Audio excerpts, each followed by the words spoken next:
Hello everyone, in this video I am going to show you how to exclude mobile app campaigns from Google Ads. So for this you have to simply go to the straight button, then simply type in the Chrome or the preferable browser that you would like to use, and then simply type in the Google Ads in the search bar, then simply click on enter. After that you have to simply go to the first website from here, and once you are here you have to just simply click on the sign in option or the start now option from here.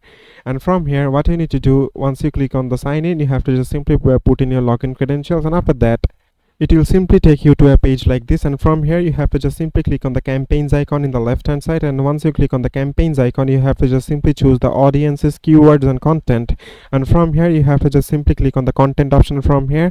And here you can see we have already clicked on the content option, and after that you have to simply scroll down and you have to find out the edit exclusions. Just simply click on it, and then you have to just simply click on the account option from here.